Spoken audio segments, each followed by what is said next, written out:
लक्ष्मी सिर्फ उल्लुओं पर नहीं विराजती। विनोद रिंगनिया। करीब 10 सालों से उस गली से होकर गुजरता रहा और हमेशा मेरे उस मित्र की याद आती रही जिससे 1990 के बाद कभी मिला नहीं। जबकि कॉलेज के दिनों में जब उससे मिले 1 सप्ताह भी हो जाता था, अंदर ही अंदर कुछ कमी जैसी खलती थी। खैर, 1 साल पहले मैंने उसे खोज निकाला और एक दिन उसके घर भी गया। उसके परिवार के अन्य सदस्यों के साथ परिचय हुआ। अभी उस दिन शाम की सैर करते हुए वो अपने घर के बाहर ही मिल गया। शाम के 7:30 बजना चाह रहे थे। मैंने अपना कामकाज समेट दिया था।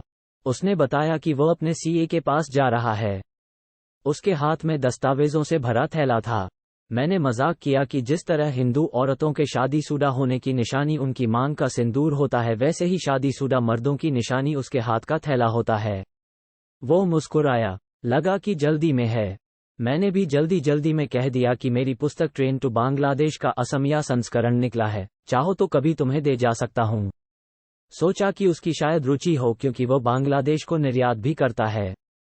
लेकिन उसने कह दिया कि यह रचनात्मक क्षेत्र उसके व्यापार के क्षेत्र से बिल्कुल अलहदा है। दोनों रास्ते बिल्कुल जुदा हैं। दिमाग को पुस्तक पढ़ने पर केंद्रित नहीं कर पाता हूँ। हाँ, मेरी पत्नी असमिया साहित्य में डॉक्टरेट हैं, वो शायद तुम्हारी पुस्तक में रुचि लें। इसी तरह उसने कह दिया कि फेसबुक पर मेरी असमिया भाषा की पोस्ट, गंदी पुस्तकें, समय की कमी के कारण नहीं पढ़ पाया। रास्ते भर इसी विषय पर सोचता रहा। हम अक्सर असमिया समाज के लोगों को रचनात्मक रुचि संपन्न समझते हैं और राजस्थानी समाज को व्यापारिक बुद्धि संपन्न। लेकिन मेरा यह मित्र असमिया समाज से है लेकिन पेशे से व्यवसायी है, इसलिए शायद उसकी रुचि भी वैसी हो गई। कॉलेज के दिनों में वो पुस्तकें पढ़ता तो नहीं था, लेकिन मेरे हाथ में कोई पुस्तक देखता तो बड़ी उत्सुकता से उसके बारे में पूछता। जैसे मुझे याद है कि एक बार जनपद के सरकारी पुस्तकालय से मैंने अमृतलाल नागर की नाच्यो बहुत गोपाल ली, तो उसने मेरे पढ़ लेने के बाद भी उसके बारे में काफी ब्यौरे लिए। हम झूठ मूठ राजस्थानी समाज के अपने मित्रों से शिकायत करते हैं कि तुम लोगों की रुचि रचनात्मक चीजों में नहीं है, बस नफे नुकसान के चक्कर में पड़े रहते हो और यह सोचकर कि शायद प्रेरणा मिले अपने पड़ोसी असमिया समाज की ओर इशारा करते हैं कि उनसे सीखो। लेकिन यहाँ तो मामला पूरा का पूरा उल्टा था। कक्षा 6 में हम चींटियों के पंख उगने लगे तो हमने तय किया कि स्कूल में होने वाले सरस्वती पूजा के आयोजन में हम शिरकत नहीं करेंगे, बल्कि हम स्कूल के बाहर अपनी सरस्वती पूजा अलग से मनाएंगे।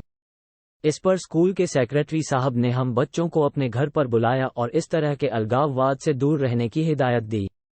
जब उन्हें पता लगा कि एक बच्चे के पिता ने मूर्ति का पूरा खर्च दिया है तो उन्होंने कठोर और व्यंग्यात्मक शब्दों में कहा कि पिताजी से कह दो कि लक्ष्मी की पूजा तक ही सीमित रहें, सरस्वती पूजा करने के अरमान न पालें।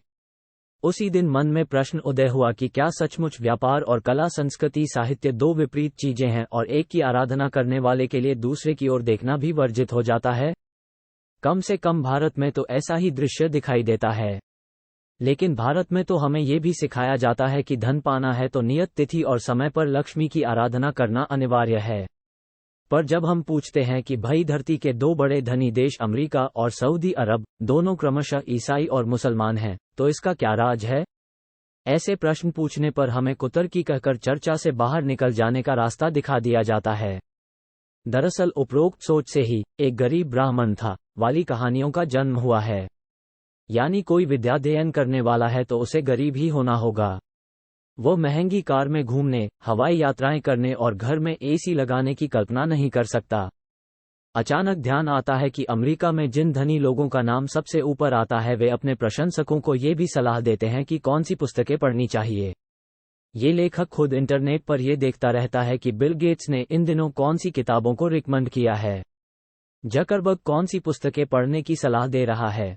पश्चिम में ये चलन देखने में आता है कि बड़े से बड़ा पूंजीपति या राजनेता भी अपने जीवन में कम से कम एक पुस्तक तो लिखता ही है, और कई पुस्तकें लिखने वाले तो भरे पड़े हैं।